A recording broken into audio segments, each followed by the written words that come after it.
আমার বয়স মাত্র ১৬ বছর। বয়স কম হলে কি হবে, আমি দেখতে অনেক সুন্দরী ছিলাম। পাড়ার ছেলেরা আমায় দেখে বাজে কথা বলতো। একদিন আমার মা নানা অসুস্থ হওয়াতে নানার বাড়ি চলে গেল। বাড়িতে শুধু আমি আর আমার আব্বু। আব্বু বলল, আজ রাতে তোর রুমে একা ঘুমাতে হবে না, তুই আমার রুমে ঘুমাবি। আমি বললাম, ঠিক আছে বাবা। তারপর রাতে খিচুড়ির সাথে ওষুধ মিশিয়ে আমায় খাওয়ালো। তারপর আমার সাথে বাবা সারা রাত ধরে। আমি ভাবতেই পারছি না নিজের বাবা আমার সাথে। বাকি ঘটনাটি গল্পতেই বলছি। আমার নাম শিউলি, বয়স ১৬ বছর, ক্লাস 10-এ পড়ি। আমি আমার আব্বু আম্মুর বড় মেয়ে। আমার একটা ছোট ভাইও আছে, ওর বয়স ৪ বছর। আমার আম্মু আমার আব্বুর ৩ নম্বর স্ত্রী। আমার আব্বুর আগের ২ স্ত্রী তাদের বাচ্চা কাচ্চা নিয়ে আলাদা আলাদা থাকে। আব্বুর প্রথম স্ত্রীর ৪টা ছেলে আর দ্বিতীয় স্ত্রীর ২টি। সকলেই আমার থেকে বয়সে বড়।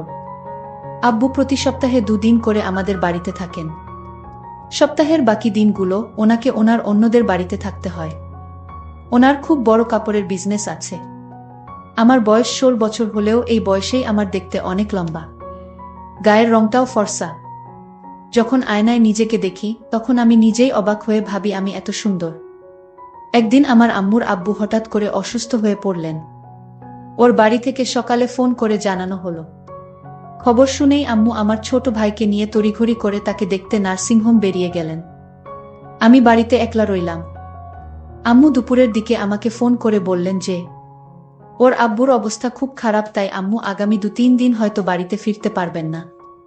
ওকে ওর আব্বুর বাড়িতে থাকতে হবে আর প্রতিদিন নার্সিংহোম ঘর করতে হবে।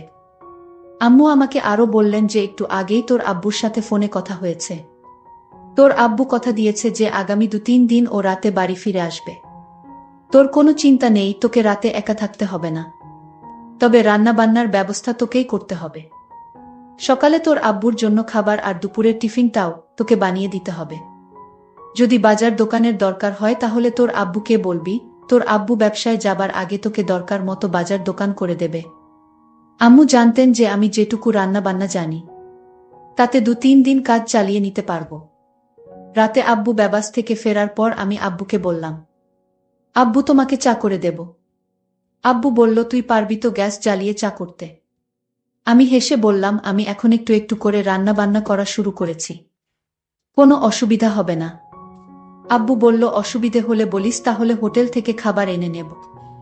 আমি আব্বুকে নিরস্ত করে বললাম, তার কোনো দরকার নেই, আমি সব পারব।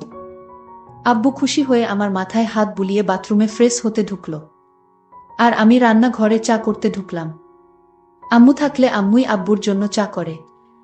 চা করতে গিয়ে মনে হলো আব্বু চায়ে কতটা চিনি খায় তা তো আমি জানি না। আমি তাই আব্বুর কাছে চামচ চিনি দেব সেটা জানতে বাথরুমের দিকে গেলাম। গিয়ে দেখি বাথরুমের দরজা খোলা। আব্বু কি যেন একটা করছে লুকিয়ে লুকিয়ে। আর একটু কাছে গিয়ে যা দেখালাম তাতে আমার চোখ চানাবড়া হয়ে গিয়েছে। দেখি আব্বু আমার জামাকাপড়টা ধুয়ে দিচ্ছে। আমি আব্বুকে বললাম, আব্বু তুমি আমার জামাকাপড় ধুয়ে দিচ্ছে কেন? আমি ধুতে পারবো, তোমাকে কষ্ট করতে হবে না। আমি হতবাক হয়ে গেলাম আব্বুর কাণ্ড দেখে। সরল মনে আব্বুকে ডেকে বললাম, আব্বু কি করছো কি তুমি?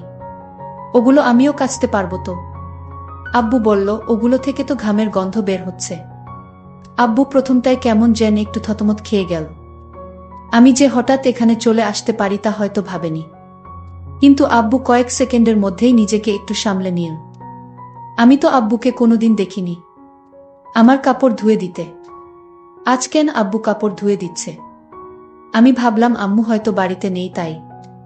আমার হাতের চা খেয়ে আব্বু খুব খুশি হলো। আমরা একসাথে টিভি দেখতে বসলাম।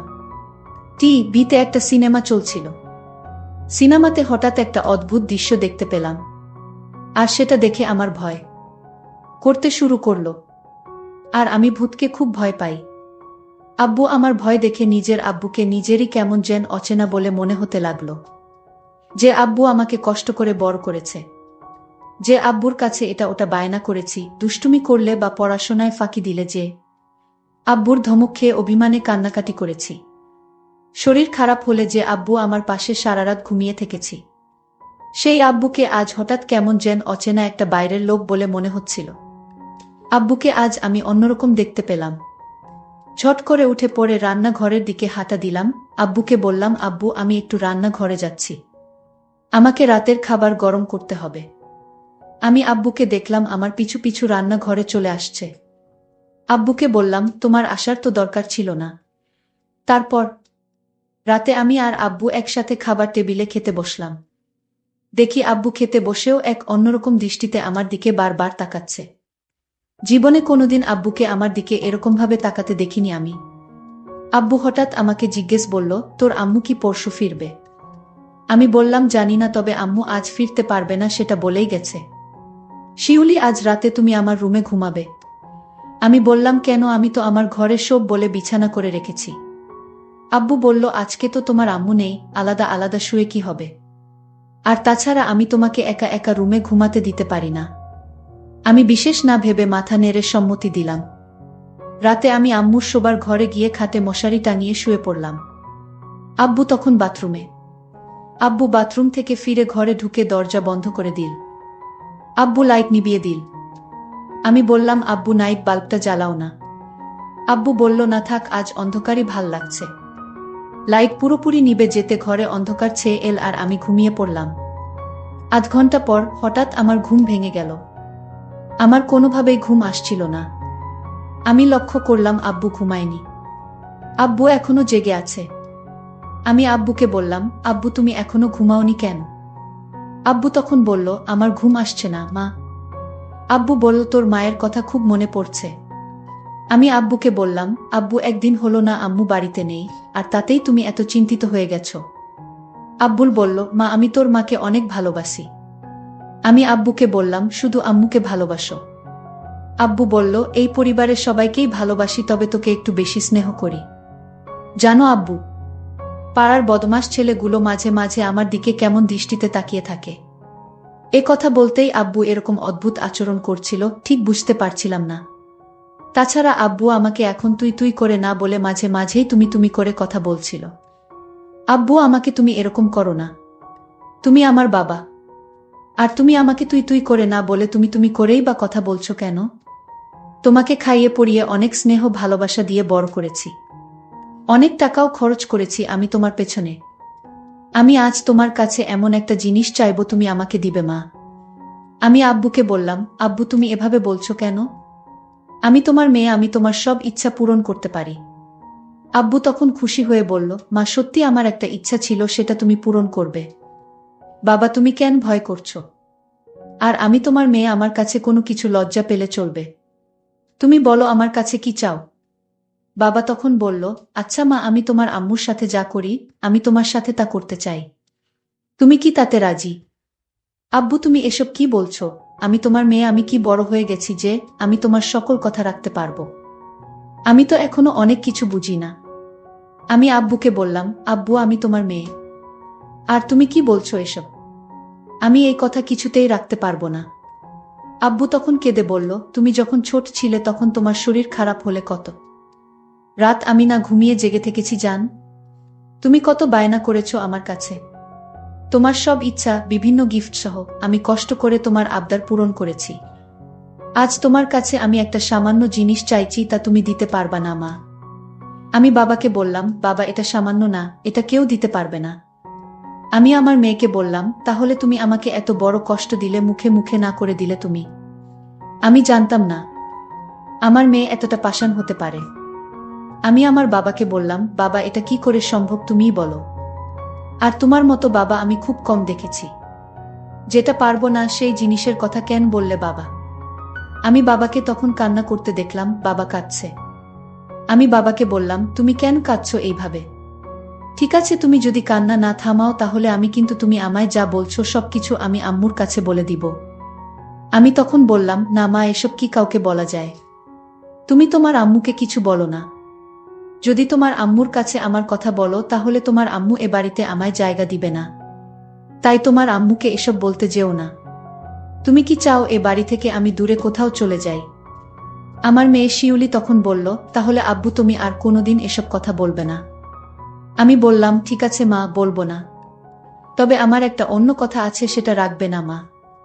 আমি আব্বুকে বললাম, আব্বু তোমার এইসব কথা ছাড়া আমি সব কথা তোমার রাখবো। আমি বললাম, লক্ষ্মী মেয়ে আমার, তাহলে তোমার আম্মু কাল আসবে না? তুমি আর আমি বাড়িতে, কাল আমরা দুজন থাকব। তাহলে আমি তোমাকে কাল হোটেল থেকে খাবার নিয়ে আসবো তোমার জন্য। আমি বললাম, বাবা আমি তো রান্না করতে পারি, তাহলে হোটেল থেকে খাবার আনবে কেন? আমি বললাম, আম্মু তোমাকে আমি কষ্ট করতে দিব না তাই। আর তাছাড়া হোটেল থেকে খিচুড়ি খাই না অনেক দিন ধরে। তোমার তো খিচুড়ি অনেক প্রিয় তাই না মা? আমি বললাম, আব্বু, হোটেলের খিচুড়ি আমার অনেক প্রিয় খাবার। তাহলে কাল আর রান্না করার দরকার নেই। আমি দুজনের জন্য হোটেল থেকে খিচুড়ি নিয়ে আসব। আমি বললাম, ঠিক আছে বাবা, তুমি কাল আমার জন্য হোটেল থেকে খিচুড়ি নিয়ে আসবে। পরের দিন আমি সারাদিন ঘরে বসে টিভি দেখছিলাম। আর বাবা বাজারে চলে গেল। রাত 10টা হয়ে গেছে, বাবা এখনো বাজার থেকে ফিরছে না। আমি বাবাকে ফোন দিলাম, ফোনটাও রিসিভ হচ্ছে না। আমি চিন্তায় পড়ে গেলাম। আমি চিন্তা করতে করতে হঠাৎ দরজায় নক করল। আমি দরজায় নক শুনে দরজাটা খুলে দিলাম। দেখলাম বাবা আমার জন্য খিচুড়ি নিয়ে হাজির। বাবা বলল, এই খিচুড়ি অনেক স্বাদের মা। আমি বাজারে গেলে মাঝে মাঝে খাই। আজ তোমার জন্য স্পেশাল খিচুড়ি নিয়ে আসলাম। আমি আব্বুকে বললাম, আব্বু তুমি হাত মুখ ধুয়ে এসো, আমরা একসাথে খাবো। আমি বললাম, ঠিক আছে মা, আমি হাত মুখ ধুয়ে আসছি। তুমি খিচুড়ি টেবিলে রেডি করো। বাবা টেবিলে বসলো, 2টা বাটি করে খিচুড়ি নিয়ে আসলো। বাবা বলল, হঠাৎ বল মা, আমার শরীরটা খারাপ লাগছে, আমি এখন কিছু খেতে পারবো না, তুমি খেয়ে নাও। আমি বললাম, না বাবা, তোমার খেতে হবে, নইলে আমি খাবো না। বাবা বলল, মা আমি অনেক খুশি হলাম, কিন্তু আমার খেতে ইচ্ছা করছে না হঠাৎ, কেন জানি। আমি খেতে পারবো না মা, তুমি সবটুকু খিচুড়ি খেয়ে নাও। মা যদি পারো তাহলে আমাকে 1 গ্লাস ঠান্ডা পানি দাও। বাবার এই মক্কল আমি বুঝতে পারিনি। আসলে বন্ধুরা, বাবা কেন খিচুড়ি খেতে চাইলো না তা যদি তোমরা জানো তাহলে তোমাদের হুঁশ উড়ে যাবে। এই খিচুড়ি আমি খাবার পরে আমার কি হয়েছিল এবং বাবা আমার সাথে কি করছিল তা জানতে ভিডিওটি শেষ পর্যন্ত দেখতে থাকুন। আর ভিডিওর মধ্যেখানে একটা কথা বলতে চাই, আমি সবসময় তোমাদের জন্য খুব কষ্ট করে ভিডিও তৈরি করি, তাই ভিডিওতে কষ্ট করে একটি লাইক করে দাও। আর এরকম মজার মজার ভিডিও পেতে আমার চ্যানেলটিকে সাবস্ক্রাইব করে পাশে থাকবেন। যাই হোক বন্ধুরা, আমি সেই খিচুড়ি বাবার আদেশে খেয়ে নিলাম। খিচুড়িটা অনেক টেস্ট হয়েছে, আমার কাছে খুব ভালো লাগছিল, কিন্তু খিচুড়িটা খাওয়ার পর হঠাৎ আমার মাথাটা যেন জিন জিন করছিল। আমার চোখ দিয়ে অন্ধকার দেখতে পেলাম। আমি বাবাকে বললাম, বাবা আমার জানি শরীরটা কেমন করতেছে, আমি ঘুমাবো, আমি আমার রুমে ঘুমিয়ে পড়ি। বাবা তুমি তোমার রুমে গিয়ে শুয়ে পড়ো বাবা। আমি মনে মনে বললাম, কাজ হয়ে গেছে।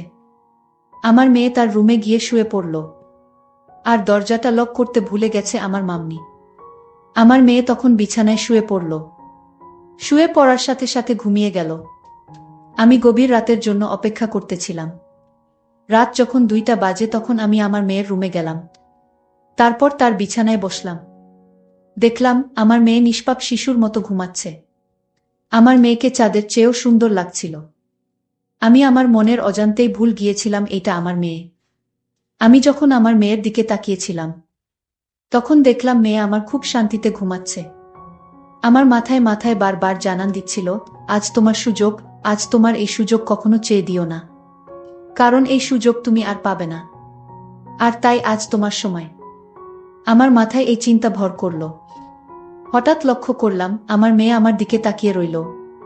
মাত্র দেখলাম ঘুমিয়ে আছে, হঠাৎ চোখ খোলা, এক দৃষ্টিতে আমার দিকে তাকিয়ে রইল। আমি একটু ভয় পেয়ে গেলাম।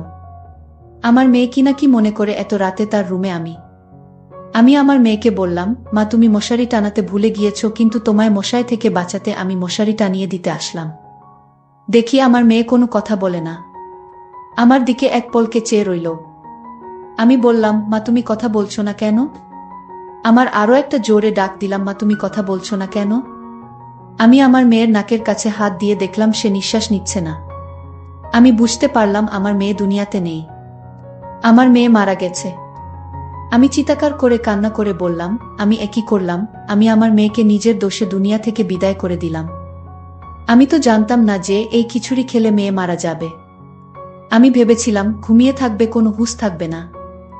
এখন তো দেখি আমার মেয়ে মারা গেছে, আমার শাস্তি হওয়া উচিত। আমি এভাবে চিল্লাতে থাকি। বন্ধুরা, আজকের গল্পটি এখানেই শেষ করলাম। ভালো লাগলে চ্যানেলটি সাবস্ক্রাইব করে পাশে থাকবেন। ধন্যবাদ।